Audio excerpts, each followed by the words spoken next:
तो कैसे हैं आप लोग। आई होप आप सब अच्छे होंगे और मैं आकाश आप सभी का स्वागत करता हूं आपके अपने YouTube channel AKS star classes में। तो बच्चों आज हम इस क्लास में किरचॉफ लॉ से रिलेटेड कुछ न्यूमेरिकल सॉल्व करने वाले हैं, जो कि आपका मोस्ट इंपॉर्टेंट न्यूमेरिकल होगा। बच्चों बहुत ध्यान से न्यूमेरिकल को समझेंगे। हमने पिछले वीडियो में किरचॉफ लॉ को बहुत अच्छे से कंप्लीट किया, किरचॉफ लॉ के दोनों नियम को, फर्स्ट लॉ और सेकंड लॉ को।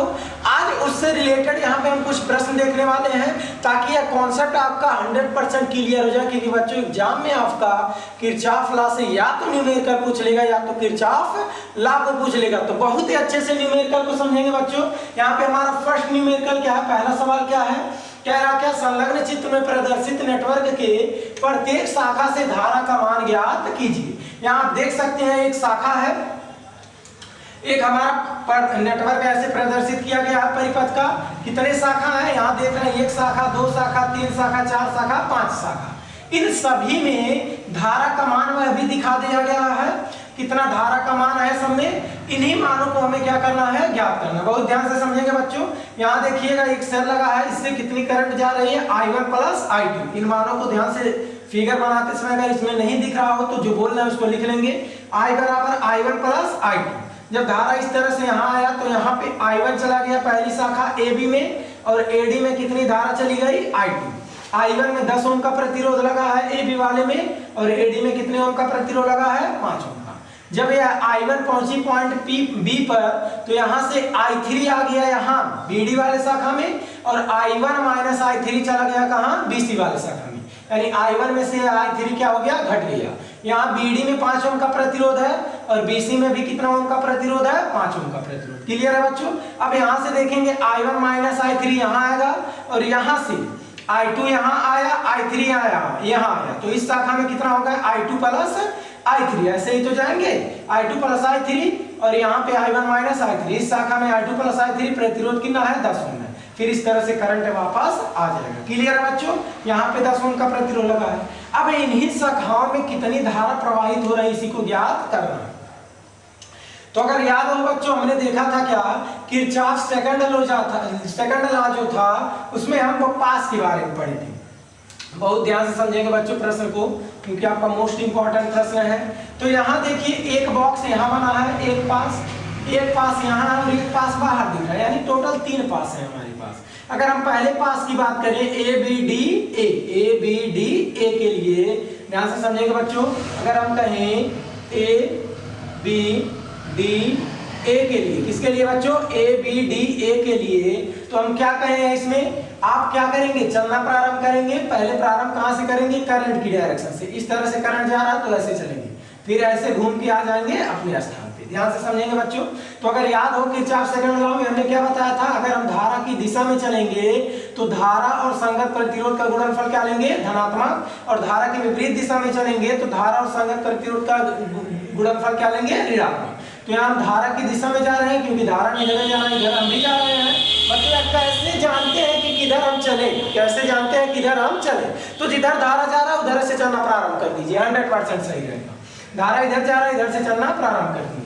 तो इस कंडीशन में I1 और 10 धारा और प्रतिरोध का गुणनफल क्या होगा, धनात्मक। यानी यहाँ पे 10I1 क्या होगा बच्चों, प्लस में होगा।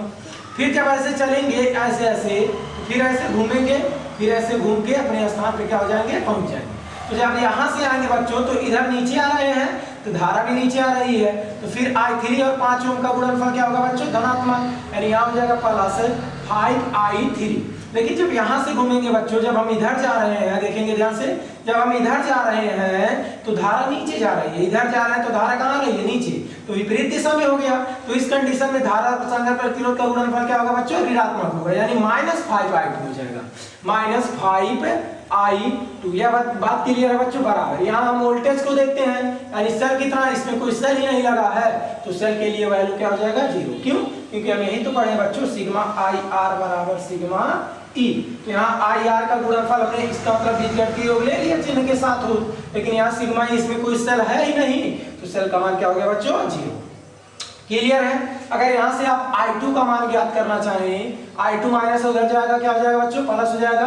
यानी 5I2 बराबर क्या बचेगा, 10I1 प्लस 5I3। क्लियर है बच्चों। 5 से अगर हम काट दें तो हमें क्या मिल जाएगा, I2 बराबर मिल जाएगा 2I1 प्लस I3। यहाँ हमने 5 से क्या कर दिया, डिवाइड कर दिया। क्लियर है बच्चों, इसको मान लिया हमने इक्वेशन फर्स्ट। यहाँ समझेंगे, यहाँ पे जब हमने 5 से काटा तो यहाँ वैल्यू मिलेगा हमको कितना, I2 बराबर I1 प्लस I3। कैसे बच्चों, आप लोग फिर देख लेंगे एक बार। 5 से हमने क्या कर दिया है, काट दिया है, 5 करने 5, 5 दूनी 10, 5 करने 5, I1 प्लस यहाँ कितना होगा, सॉरी बच्चों यहाँ 2I1 होगा, कितना 2I1। क्लियर है बच्चों, इसको मान लिया हम इक्वेशन। ठीक है इतना। अब देखेंगे बच्चों इस पास के लिए कंप्लीट। अब हम आते हैं सेकंड पास में। यह सेकंड पास कौन सा है, B C D B, B C D B कहेंगे, बी सी डी बी के लिए बहुत ध्यान से समझेंगे बच्चों, बी सी डी बी के लिए। तो बच्चों जब यहाँ से कैसे धारा यहाँ से आ रही है तो इसी तरह से चलना प्रारंभ कर दो, ऐसे चलोगे फिर ऐसे घूम के क्या करोगे, आ जाओगी। तो जब इधर चलेंगे बच्चों, ध्यान से समझेंगे बातों को, जब इधर आएंगे धारा भी इधर, तो धारा और प्रतिरोध का गुणनफल धनात्मक, तो धारा इतनी है प्रतिरोध इतनी है, यानी हो जाएगा 5I1 माइनस I3 का गुणनफल क्या हो गया, धनात्मक। फिर जब ऐसे आएंगे बच्चों, ध्यान से समझना, जब हम चलेंगे यहाँ हम दिखा रहे हैं ऐसे ही तो चलेंगे, ऐसे ही वापस जाएंगे। तो यहाँ देखिए इधर आ रहा है तो धारा भी इधर जा रहा है। हम जब ऐसे आएंगे तो धारा कहाँ जा रहा है, इधर जा रहा है। और धारा जब इधर जा रहा है, हम ऐसे आ रहे हैं, तो इस कंडीशन में ऋणात्मक हो जाएगा। यानी जब ऋणात्मक होगा बच्चों, यानी माइनस हो जाएगा, ध्यान से समझेंगे बातों को, यानी हो जाएगा minus 10I1 plus I3। Clear है बच्चों। अब फिर जब ऐसे जाएंगे तो धारा नीचे आ रहा है, यानी इस कंडीशन में भी धारा उल्टा है, तो धारा और प्रतिरोध का गुणनफल ऐसे जा रहे हैं, ऊपर है धारा नीचे, फिर इसका गुणनफल ऋणात्मक, यानी माइनस 5I3। इसमें भी कोई सेम नहीं है तो इसका भी गुणनफल हो जाएगा 0। इतना बात समझ में आया। इसको हल कर लेते हैं, 5I1 माइनस 5I3, यहाँ minus 10I1 minus 10I3 minus 5I3 और क्या हो जाएगा बच्चों, 0। क्लियर है इतना बात। अब थोड़ा सा नोटिस कीजिएगा आप लोग, यहाँ देखेंगे ध्यान से,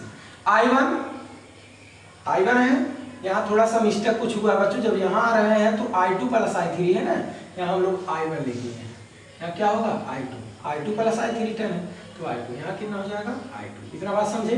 इसको थोड़ा सा सॉल्व करते हैं, ध्यान से समझेंगे।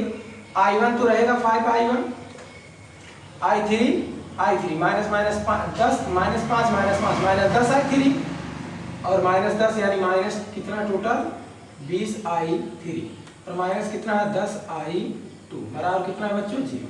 यहाँ 5 से अगर काटेंगे तो I1 minus 4I3 minus 2I2 बराबर कितना हो जाएगा 0।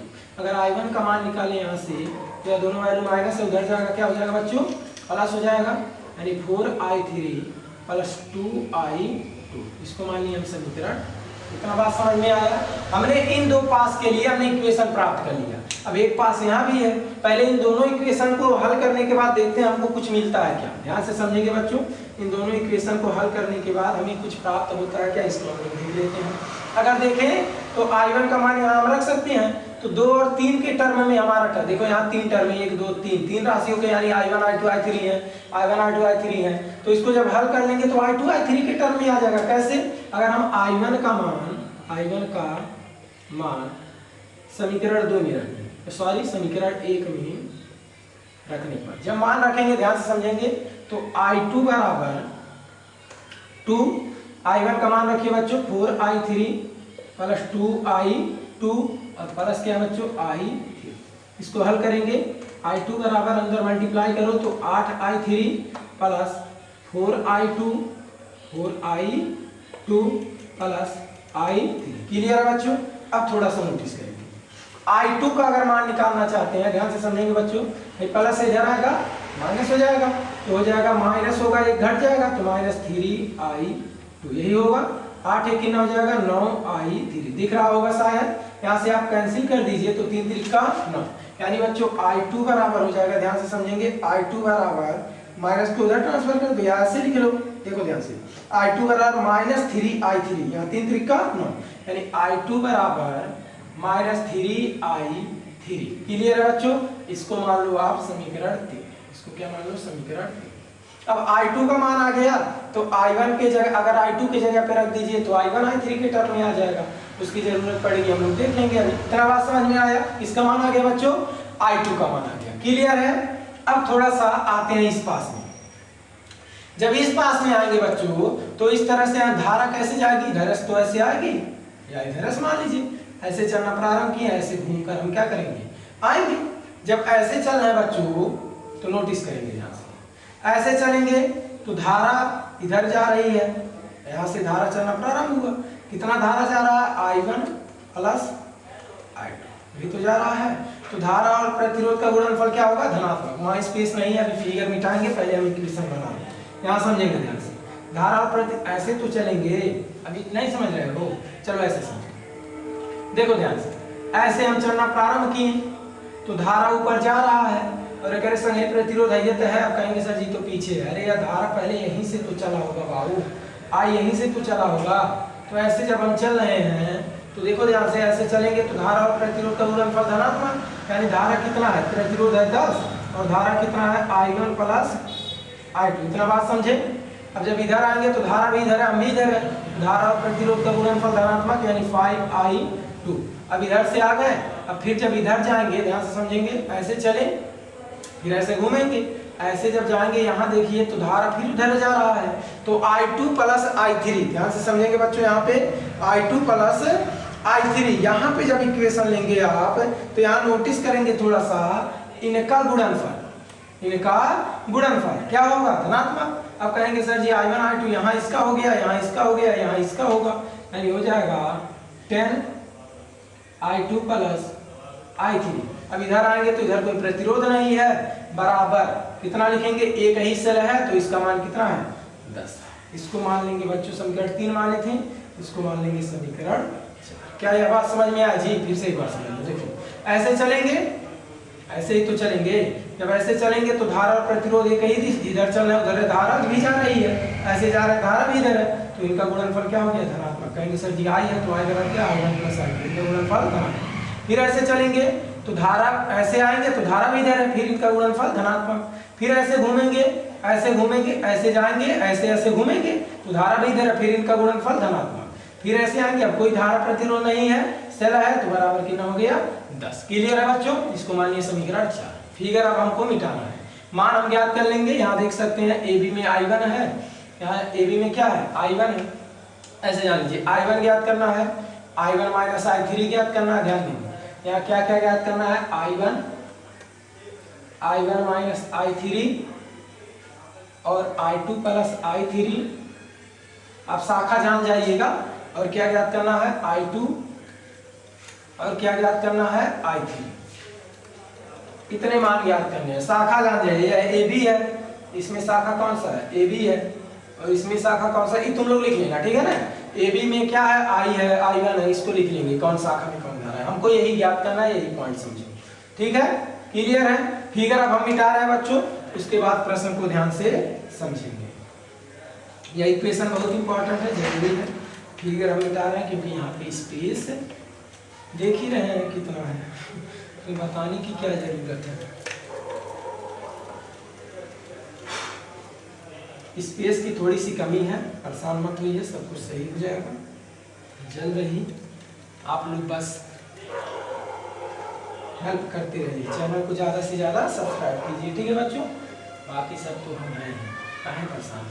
यहाँ तक आप समझेंगे ध्यान से बच्चों। यहाँ पे आप लोग देखिएगा, इसको जब हल करेंगे हम लोग, तो जब सॉल्व करेंगे तो हमें मिलेगा क्या, 10I1 प्लस, यहाँ कितना मिलेगा बच्चों 10I2, यहाँ प्लस क्या है बच्चों 5I2, प्लस क्या होगा बच्चों 10I2, प्लस क्या होगा बच्चों 10I3, बराबर कितना है 10। क्लियर है? इसको थोड़ा हल करो। I1 बस 10 है अकेले, I2 10, 5 15, 15 10 25 प्लस 10I3 बराबर कितना होगा 10। 5 से कैंसिल कर दो, 5 दूना 10 है, 5 से काट रहे हैं, 5 बचे 25I2, 5 दूना बराबर 5 दूना। इतना बात समझ में आया। अब यहाँ पे देखिए बच्चों I1 I2 I3 तीन टर्म है। अगर यहाँ पे हमें I2 का मान तो पता है कितना, -3I3, तो -3I3, लेकिन I1 को भी अगर हम I3 के टर्म में लिख लें, I1 को भी किसके टर्म में लिख लें, I3 के टर्म में, तब तो हम यहाँ वैल्यू रख के I3 निकाल लेंगे। तो समीकरण 1 को देखेंगे थोड़ा सा बच्चों ध्यान से, समीकरण 1 अगर I2 का मान यहाँ रख दें, इसका मान रख दें I2 का मान कितना रख दें -3I3। ध्यान से समझेंगे बच्चों इस पॉइंट को, स्पेस नहीं है। यहाँ जैसे ही -3I3 रखोगे तो बराबर 2I1 और प्लस क्या होगा I3, यही होगा। अब I1 को अगर निकालो तो माइनस इधर आएगा प्लस हो जाएगा, माइनस इधर आएगा प्लस इधर आएगा माइनस, तो -4I3 होगा, -4I3 बराबर 2I1, 2 से काट दीजिए तो I1 बराबर हो जाएगा -2I3। I1 बराबर कितना हो जाएगा -2I3, यानी यहाँ I1 बराबर -2I3। इस पॉइंट को समझ लेंगे बच्चों ध्यान से। यानी I1 का मान इसके जस्ट बाद पहले लिख लेना, तब इस यहाँ से इक्वेशन लिखना, ठीक है बच्चों। I2 का मान हम निकाल ही लिए हैं कितना -3I3, यहाँ से I1 का भी मान निकाल लेना -2I3, उसके बाद यहाँ से लिखना, ठीक है। अब वैल्यू रख सकते हैं, कहेंगे क्या बच्चों, यहाँ कहाँ तक मान है, समीकरण 3 माने है ना, कह देंगे समीकरण 3 है और इसको 4 मान लेना, इसको क्या मान लेना 4 मान लेना। यहाँ पे है जो समीकरण 3 है और इसको क्या मान लेना 4 मान लेना, ठीक है। तो कह देंगे बच्चों समीकरण 3 व 4 का मान रखने पर, ध्यान से समझेंगे बच्चों, रखने पर जब मान रखेंगे तो ध्यान से समझेंगे 2 गुणे I1 का मान कितना है बच्चों, यहाँ क्या है I1 का मान कितना है -2I3 प्लस 5। I2 का मान कितना है यहाँ पे -3I3 प्लस 2I3 बराबर कितना 2। इतना बात समझ में आया। अब थोड़ा सा समझेंगे, -4I3 प्लस माइनस क्या हो जाएगा -15I3 2I3 बराबर कितना 2। अब कितना होगा 15 4 19, 19 में से 2 जाएगा 17, यानी -17 I3 बराबर कितना 2। गुणे में कहाँ जाएंगे बच्चों बटे में, यानी I3 बराबर हो जाएगा -2/17। एक मान हमें I3 ज्ञात भी करना था, I3 हमें मिल गया। इतना बात समझ में आया बच्चों। अब ध्यान से समझोगे, क्या इक्वेशन मिटा सकते हैं? अरे लिखने के बाद अगर लिख रहे हो तो जरूर ध्यान से लिख लेना, बहुत ही इंपॉर्टेंट प्रश्न है। अब समझेंगे ध्यान से, I3 का मान यहाँ रख दीजिए, I2 आ जाएगा, कह देंगे समीकरण 3 से। यहाँ से समझेंगे बच्चों समीकरण 3 से। समीकरण 3 क्या है बच्चों, I2 बराबर है -3I3, यहाँ मान रखिए -3 गुणे -2/17, -3 दूना 6 यानी 6/17, यानी I2 बराबर 6/17। I2 भी आ गया, 2 मान हुए। अब समझिएगा I2 प्लस I3 निकालना था, दोनों को जोड़ दीजिए, I2 प्लस I3 आ गया, I2 आ गया। अब हमें देखिए I1 चाहिए, I1 का मान भी निकाल सकते हैं, कैसे? I3 का मान कहाँ रख दीजिए, समीकरण 4 में रख दीजिए, कह देंगे समीकरण 4 से। ध्यान से समझेंगे बच्चों, समीकरण 4 हमारा क्या है, I1 बराबर -2I3, I1 बराबर -2I3 मान रखिए, तो -2 गुणे I3 का मान कितना निकाले -2/17, -2/17, तो माइनस माइनस प्लस यानी 4/17, यानी I1 का मान हो जाएगा बच्चों 4/17। यह सभी किस में आ रहा है, एम्पियर में। किस में आ रहा है, एम्पियर, क्योंकि धारा का मान क्या होता है, एम्पियर होता है। I1 आ गए, I2 आ गए, I3 आ गए, I2 आ गए, I3 आ गए, I1 आ गए, I1 आ गए, I2 आ गए, I3 आ गए। क्या I2 प्लस I3 नहीं निकाल सकते? देखो ध्यान से, अब इधर तो लिख लिए होंगे, इसको हम मिटा रहे हैं थोड़ा सा ध्यान से। अब समझिए बच्चों, बहुत ध्यान से इस प्रश्न को नोट कर लेंगे, क्योंकि आपका एनसीईआरटी का प्रश्न है और बहुत ही इंपॉर्टेंट प्रश्न है। ठीक है बच्चों, जरूर पूरा प्रश्न सॉल्व करने का प्रयत्न करेंगे। कहीं डाउट होगा तो एक बार बहुत ध्यान से वीडियो को फिर से देख लेंगे, ताकि यह प्रश्न आपका 100% क्लियर हो जाए। आइए देखिए, अब क्या ज्ञात करना बच्चों, I1 पता चल गया, I2 पता चल गया, I3, I1 I2 I3। अब क्या ज्ञात करना, I1 माइनस I3, तो I1 माइनस I3 ज्ञात करते हैं। I1 का मान कितना है 4/17, माइनस I3 का मान कितना -2/17, माइनस माइनस क्या हो जाएगा प्लस, यानी 4/17 प्लस 2/17, यानी हो जाएगा हर बराबर है 4 2 6/7। ये भी आ गया। अब क्या चाहिए I2 plus I3, I2 plus I3। तो I2 का मान कितना है बच्चों 6/17 प्लस I3 का मान कितना है -2/17। तो प्लस और यह कितना -2/17, तो प्लस माइनस माइनस हो जाएगा। ये 6/17 -2/17 हर बराबर है 6 में से 2 लिया 4/। क्या यह बात समझ में आया बच्चों? तो इतने मान हमें ज्ञात करने थे। I1 ज्ञात करना था, I1 आ गया 4/17 एम्पियर। I2 ज्ञात करना था, I2 आ गया 6/17 एम्पियर। I3 ज्ञात करना था -2/17 एम्पियर। और यह सभी वैल्यू यहाँ पे आप देख सकते हैं। बच्चों इतना पॉइंट्स, अगर यह प्रश्न आपको गर्मी देख ही रहे हैं, मेहनत बहुत ज्यादा लगा बच्चा इस प्रश्न को कंप्लीट कराने में। अगर यह प्रश्न आपको अच्छी तरीके से समझ में आया है तो जरूर आप इस प्रश्न को एक बार फिर अपने से लगाएंगे ताकि यह प्रश्न आपका 100% क्लियर हो सके। और वीडियो को बच्चों जरूर लाइक कीजिएगा। चलते हैं हम लोग नेक्स्ट स्लाइड में, इससे रिलेटेड हम लोग एक प्रश्न और लेते हैं।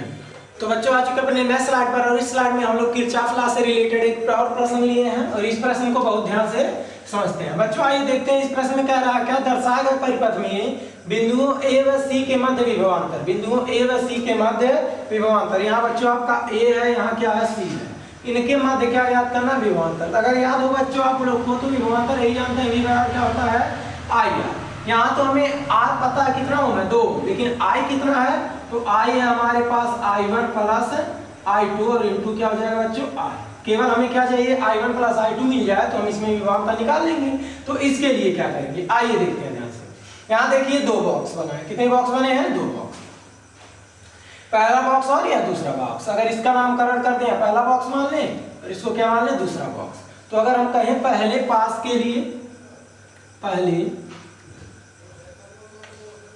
ध्यान से समझेंगे बच्चों, पहले पास के लिए, तो अगर पहले पास के लिए बात करेंगे तो बच्चों हम कहे हैं क्या करेंगे, पहले हम चलना प्रारंभ करेंगे। कैसे चलना प्रारंभ करेंगे? करंट की डायरेक्शन में। यहाँ से शुरू करते हैं। I1 इधर से चल रहा है ऐसे, I1 के धारा में जा रहे हैं, फिर ऐसे घूम के वापस आएंगे। तो जब इधर से आएंगे बच्चों तो I1 देखो इधर, हम भी इधर है, तो इस कंडीशन में I1 और प्रतिरोध का गुणनफल धनात्मक, तो 1 का गुणा I1 में होगा तो 1 I1, यानी कि केवल होगा क्या I1। फिर समझेंगे बच्चों जब इधर से आएंगे तो अभी भी धारा नीचे आ रहा है, जब यहाँ आएंगे इस तरह से तो नीचे आएंगे धारा भी नीचे आ रहा है, प्रतिरोध इसके साथ प्रतिरोध यही होगा। फिर 1 का गुणा I1 में तो फिर क्या हो जाएगा I प्लस। फिर जब यहाँ वापस जाएंगे बच्चों तो यहाँ देखिए हम जा रहे हैं इधर और धारा भी इधर जा रहा है, तो धारा और प्रतिरोध का गुणनफल क्या होगा बच्चों धनात्मक, यानी 2I1 प्लस। यानी हमने सिग्मा IR देख लिया, सिग्मा IR देख लिया, धारा और प्रतिरोध का गुणनफल। या इसका मतलब बीजगणितीय होगा बच्चों, चिन्ह के साथ। चिन्ह क्या, धारा की दिशा में चलते हैं प्लस, विपरीत चलते हैं माइनस, तो यहाँ सभी जगह हमने धारा की दिशा में चला इसलिए सभी के क्या लिया धनात्मक। बराबर फिर क्या देखना बच्चों सिग्मा E, यानी सेल का विद्युत वाहक। सेल के विद्युत वाहक बल में बच्चों अगर हम प्लस से जाते हैं माइनस की ओर तो E जो होता है माइनस लेते हैं, और अगर माइनस से जाते हैं प्लस की ओर तो E जो होता है किस में लेते हैं, प्लस में लेते हैं। तो सेल की बात करते हैं बच्चों, यहाँ पे एक सेल लगा है, एक सेल यहाँ पे लगा है। तो जब इधर से चलेंगे बच्चों माइनस से कहाँ जाएंगे, प्लस की ओर, और जब माइनस से प्लस की ओर जाएंगे बच्चों तो क्या होगा E हमारा प्लस होगा, यानी 3 क्या हो जाएगा बच्चों प्लस। फिर जब इधर से आएंगे बच्चों, जब इधर से नोटिस करेंगे तो प्लस से कहाँ जा रहे हैं माइनस की ओर, तो E क्या होगा माइनस, यानी हो जाएगा माइनस। क्या यह दोनों बात समझ में आया बच्चों? अगर सेल के लिए यह बात समझ में आया हो और इस धारा और प्रतिरोध के गुणनफल के लिए यह बात समझ में आया हो तो कोई दिक्कत नहीं होना चाहिए। सिग्मा E मतलब क्या बच्चों, बीजगणितीय योग। बीजगणितीय योग मतलब E का बीजगणितीय योग यानी चिन्ह के साथ लेना है। चिन्ह कैसे लेना है, अगर हम प्लस से जाएंगे माइनस की ओर तो सर जी प्लस माइनस जाने कैसे है, छोटा माइनस होता है बड़ा का क्या होता है प्लस, तो माइनस से कहाँ जा रहा है प्लस की ओर, तो E क्या होगा प्लस, तो 3 किस में हो गया प्लस में। यहाँ जब आएंगे तो यह प्लस है या क्या है माइनस, तो प्लस से कहाँ आ रहा है माइनस की ओर, तो E किस में होगा माइनस में, तो माइनस हो गया 2। यहाँ कोई सेल है नहीं, इसको सॉल्व करके मानते हैं इसको समीकरण 1। समझ में आया बच्चों यह पॉइंट? अभी हम पहले पास के लिए बात की है, लेकिन केवल इसमें कितने पास हैं, 2 पास हैं। इसको हल करते हैं तो I1 प्लस I2 प्लस अंदर मल्टीप्लाई कीजिए, सॉरी यहाँ कितना है I1 कितना हो जाएगा 2I1, ऐसे डायरेक्ट लिखिए 2I1 plus 2I1 plus 2I2 बराबर 1। अंदर मल्टीप्लाई किए हैं 2 2 4I1 प्लस 2I2 बराबर कितना हो जाएगा बच्चों 1। इसको मान लिया हम समीकरण। इतना बात समझ में आया। अब थोड़ा सा समझेंगे बच्चों, इस पॉइंट को तो समझ गए होंगे। प्लस से माइनस की ओर जाएंगे तो क्या होगा माइनस, और माइनस से प्लस की ओर जाएंगे तो क्या होगा प्लस। ये दूसरे। अब हम कहेंगे बच्चों दूसरे पास के लिए, दूसरे पास के लिए। तो दूसरे पास के लिए बात करेंगे बच्चों तो यही है, करंट कैसे आ रहा, ऐसे इधर से ले रहे हैं, यहाँ से लिए थे तो यहाँ भी इधर से ले रहे हैं, ऐसे चलेंगे और ऐसे घूमकर वापस जाएंगे। तो इधर जब आएंगे बच्चों तो धारा और प्रतिरोध का गुणनफल धनात्मक, यानी एक का गुणा I2 में होगा तो एक I2, फिर ऐसे चलेंगे तो यहाँ एक धारा फिर दिख रहा है, प्रतिरोध भी इधर है, तो एक का गुणा I2 में होगा, यही तो I2 आ रहा है, यही तो आ रहा I2, यानी इधर से जब ऐसे चलेंगे, इधर से ऐसे तो इधर आएंगे तो धारा भी तो इधर आ रहा है जी, तो इनका गुणनफल फिर धनात्मक, यानी फिर हो जाएगा I2 प्लस। अब देखिए इधर से जब जाएंगे बच्चों, इधर नोटिस करेंगे थोड़ा सा, इधर से जब जाएंगे I2 इधर से वापस तो धारा भी इधर जा रहा है, प्रतिरोध भी इधर है, फिर इनका गुणनफल धनात्मक, यानी 2I1 प्लस I2। अब सेल की बात करेंगे, जब यहाँ आ रहा है तो इसमें एक सेल है तो माइनस से कहाँ जा रहा है प्लस की ओर, माइनस से प्लस की ओर जा रहे हैं। तो बच्चों अभी हमने क्या बताया, माइनस से प्लस की ओर जाने पर E प्लस होगा, तो यानी यहाँ पे 4 किस में होगा प्लस में। यहाँ आएंगे माइनस से प्लस की ओर, माइनस से प्लस की ओर प्लस ही होगा, यानी प्लस कितना हो जाएगा, इसका वोल्टेज थोड़ा सा बच्चों हमको देखना पड़ेगा, इसका वोल्टेज नहीं लिखे हैं, एक मिनट, हाँ इसका वोल्टेज 2 वोल्ट है, इसका वोल्टेज कितना है 2 वोल्ट। तो माइनस से प्लस की ओर जा रहे हैं तो प्लस कितना हो जाएगा बच्चों 2 हो जाएगा। क्लियर है पार्ट। अब इसको हल करते हैं, I2 हो जाएगा कितना 2I2, अंदर मल्टीप्लाई कीजिए 2I1 प्लस 2I2 बराबर 4 2 6। अब यहाँ 2I2 4I2 प्लस 2I1, पहले I1 को हम लिख दे रहे हैं, यहाँ भी I1 के रूप में है, यानी 2I1 प्लस 4I2 कितना हो जाएगा बच्चों 6। इसको मान ले रहे हैं हम समीकरण 2। अगर थोड़ा सा ध्यान दीजिए, यहाँ 4I1 है, यहाँ 2I1, इसमें हम 2 से गुणा करते हैं, 2 से क्या करते हैं गुणा, तो 4I1 प्लस 8I2 बराबर 6 गुना 12, इसको मान लीजिए। ठीक है बच्चों, समीकरण 1 में हमने क्या किया, 2 से गुणा करके हमने बना लिया समीकरण 3। अब इसमें से इसको हटा दीजिए, यानी समीकरण 3 माइनस 1, जब 3 में से 1 घटाएंगे 4I2, I1 में से 4I1 गया कैंसिल, 8I2 में से 2I2 जाएगा कितना I2 6I2, और 12 में से 1 गया कितना 11। क्लियर है बच्चों, यानी एक गुणे में कहाँ चले जाएंगे बट्टे में, यानी I2 बराबर हो जाएगा 11/6। तो आ गया कितना 11/6। I2 का मान आप रख दीजिए, चाहे यहाँ रख दीजिए, चाहे जहाँ आपको मन करे, समीकरण 1 में रख दीजिए, यानी I2 का मान समीकरण 1 में रखने पर, 1 में जब रखेंगे बच्चों तो क्या मिलेगा 4I1 प्लस 2I2 का मान कितना होगा बच्चों 11/6 और बराबर कितना है 1, यानी 2 3 कितना हो जाएगा बच्चों 6, यानी 4I1 बराबर हो जाएगा। अब थोड़ा सा समझें, 11/3 प्लस में उधर जाएगा क्या हो जाएगा बच्चों माइनस, माइनस से 1/11/3, 3 करने 3, 11 में से 3 जाएगा कितना बचेगा 8 बचेगा, यानी 4I1 बराबर हो जाएगा बच्चों माइनस 8/3। क्लियर है, 4 दूना 8, यानी I1 बराबर हो जाएगा बच्चों माइनस 2/3। I1 बराबर कितना हो जाएगा माइनस 2/3। इतना पॉइंट क्लियर है बच्चों। अब देखिए I1 भी हमें पता चल गया और I2 भी हमें पता चल गया। अब यहाँ पे हम I1 प्लस I2 निकाल सकते हैं। इसको मिटाए बच्चों, अगर इधर क्लियर है तो आप देखेंगे I1 प्लस I2 निकाल लेंगे। उसके बाद यहाँ पे हम रख के B और C, A और C के मध्य विभवांतर ज्ञात कर लेंगे। अब समझेंगे थोड़ा सा बच्चे, यहाँ पे I1 प्लस I2 ज्ञात करते हैं। यहाँ पे अगर हम I1 प्लस I2 निकालें तो I1 प्लस I2, I1 का मान कितना है बच्चों माइनस 2/3, I2 का मान कितना है 11/6। ठीक है, हल कीजिए, लैसा तो हो जाएगा 6 से डिवाइड करेंगे 2 आएगा, 2 दूना 4, 6 से डिवाइड करेंगे 1 आएगा, 11 करने 11, यानी कितना बचेगा 11 में से 4 गया कितना 7/6, यानी यह किसका मान आ गया बच्चों I1 प्लस I2 का, I1 प्लस I2 का। आप कहेंगे बच्चों क्या A व C के मध्य विभवांतर, जो पूछा हम लोग से A व C के मध्य विभवांतर, तो हमारा सूत्र क्या बच्चों यहाँ हम लिखे ही है I1 plus I2, I1 plus I2 into क्या बच्चों R है, तो I1 प्लस I2 का मान 7/6, R का मान कितना है बच्चों इनके मध्य में 2 ओम, 2 3 6, यानी V बराबर हो जाएगा बच्चों 7/3, या फिर इसी को डिवाइड कर दीजिए तो 3 दूना 6, और यहाँ पे 3 से डिवाइड रहने दीजिए, डिवाइड कर दीजिएगा या दशमलव में लिख दीजिएगा। इतना वोल्ट जो होगा बच्चों यह होगा A व C के मध्य विभवांतर। क्लियर है बच्चों? अगर यह भी प्रश्न समझ में आया हो बच्चों तो एक बार फिर पुनः रिवाइज कीजिएगा, और नहीं समझ में आया है तो फिर एक बार वीडियो देख के बच्चों इस प्रश्न को कंप्लीट कीजिएगा, क्योंकि दोनों प्रश्न आपके मोस्ट इंपॉर्टेंट प्रश्न हैं। चलते हैं नेक्स्ट स्लाइड में, इससे रिलेटेड एक प्रश्न। तो बच्चों आ चुके अपने नए स्लाइड पर, और इस स्लाइड में हम लोग किरचॉफ के नियम से संबंधित कुछ और प्रश्न लिए हैं। बच्चों यह प्रश्न हमारा किरचॉफ के फर्स्ट लॉ से रिलेटेड है, क्योंकि किरचॉफ से सेकंड लॉ से रिलेटेड हमने 2 प्रश्न हल किया, और बाकी प्रश्न आपके बुक में जो है उसको जरूर हल कीजिएगा। दोनों प्रश्न आपके मोस्ट इंपॉर्टेंट प्रश्न थे, और ये भी प्रश्न आपके एग्जाम में पूछे गए। ध्यान से समझेंगे बच्चों पहले प्रश्न का सॉल्यूशन, और दूसरा प्रश्न हम इस तरह का एक प्रश्न बता चुके हैं, इसको आप लोग जरूर हल कर लेंगे। अब ध्यान देंगे बच्चों थोड़ा सा, और इस प्रश्न में थोड़ा सा एक पॉइंट और बना लीजिएगा। यहाँ भी 4 एम्पीयर धारा, ठीक है। इस प्रश्न को समझेंगे। यहाँ एक हमारा संधि है, और इस संधि पे देखिए बहुत सारे करंट्स आ रहे हैं जा रहे हैं, और हमें मान पूछा किसका, आई का।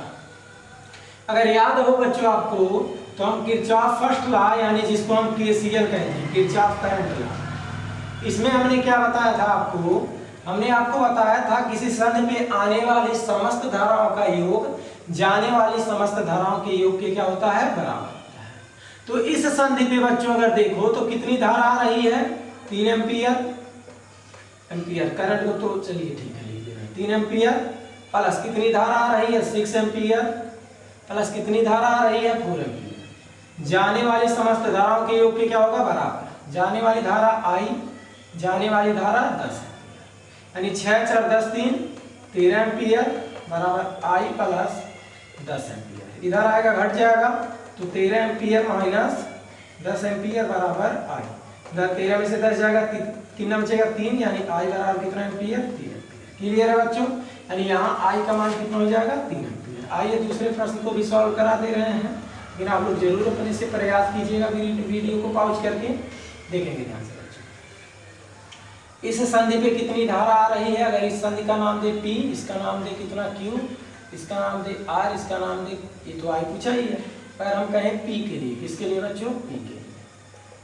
तो P के लिए देखिए क्या धारा आ रही है, 4 4 8 एम्पीयर धारा आ रही है, और 2 एम्पीयर जा रही है।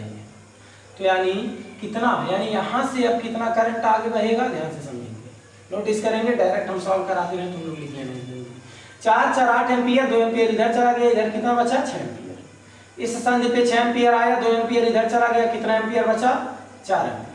अब इस पॉइंट पे 4 एम्पीयर इधर से, 2 एम्पीयर इधर से, 6 एम्पीयर आया, 1 एम्पीयर चला गया, इधर कितना बचा, 5 एम्पीयर। यानी यहाँ पे आई का मान कितना हो जाएगा बच्चों, 5 एम्पीयर। क्लियर है बच्चों दोनों प्रश्न?